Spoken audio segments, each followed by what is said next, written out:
गुरुर्ब्रह्मा गुरुर्विष्णु गुरुर्देवो महेश्वरा गुरुर्साक्षात् परम ब्रह्म तस्मै श्री गुरुवे नमः। सभी हरिभक्तों को राधे राधे। श्रीमद् भगवद गीता अध्याय 7 और श्लोक संख्या 28। येषां त्वन्तगतं पापं जनानां पुण्यकर्मणां ते द्वन्द्वमोह निर्मुक्ता भजन्ते मां दृढव्रता।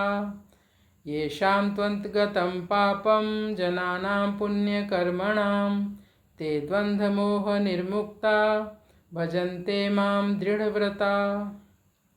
किंतु जो मनुष्य पुण्य कर्मों में संलग्न होकर अपने पापों का नाश कर देते हैं वे द्वैत के मोह से मुक्त हो जाते हैं। ऐसे लोग दृढ़ निश्चय के साथ मेरी आराधना करते हैं। इस श्लोक में भगवान कहते हैं, कौन व्यक्ति मेरी दृढ़ता पूर्वक भक्ति कर सकता है? जब तक व्यक्ति प्रकृति के वशीभूत है, विशेषकर तमोगुण के वशीभूत है, यानी जब तक मोहग्रस्त है। तमोगुण के मुख्य लक्षण क्या हैं? निद्रा, आलस्य, प्रमाद, शोक, भय आदि। येषां त्वन्तगतं पापम, जिन व्यक्तियों के पूर्व जन्म से या इस जन्म में किए गए पुण्य कर्मों से पापों का नाश हो चुका है, इसलिए वह द्वंद्व और मोह से मुक्त होकर मेरी दृढ़ता पूर्वक भक्ति करते हैं। भगवान की भक्ति में तो जय श्री कृष्ण। इस श्लोक में भगवान कहते हैं, कौन व्यक्ति मेरी दृढ़ता पूर्वक भक्ति कर सकता है? जब तक व्यक्ति प्रकृति के वशीभूत है, विशेषकर तमोगुण के वशीभूत है, यानी जब तक मोहग्रस्त है व्यक्ति। तमोगुण के मुख्य लक्षण क्या है? निद्रा, आलस्य, प्रमाद, शोक, भय आदि।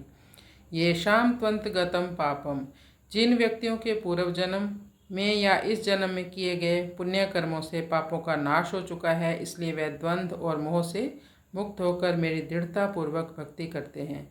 भगवान की भक्ति में वो स्थिर हो जाते हैं। जब तक व्यक्ति पाप कर्मों में लगा हुआ है तब तक उसके मोह का नाश नहीं होता, उसके जीवन में भक्ति नहीं आती। पाप का नाश होने से व्यक्ति सतोगुण में स्थित हो जाता है। सतोगुण से वह विवेकी हो जाता है और विवेकी होने से भक्तों का संग मिलना शुरू हो जाता है। तो समझो अभी भक्ति परिपक्व हो रही है बिल्कुल। जय श्री कृष्ण। तो श्री कृष्ण कहते हैं, जिन आत्माओं ने अपने मन को घृणा और कामना के द्वंद्वों से मुक्त कर लिया है वे अटल निश्चय के साथ उनकी आराधना करते हैं। वे ना तो भौतिक संसार में सुख की खोज करते हैं, ना ही दुख से ही घृणा करते हैं।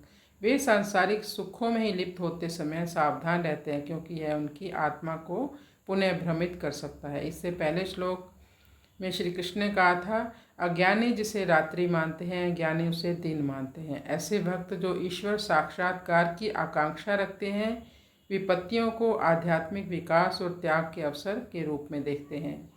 कृष्णाय वासुदेवाय हरये परमात्मने प्रणतक्लेशनाशाय गोविंदाय नमो नमः। श्री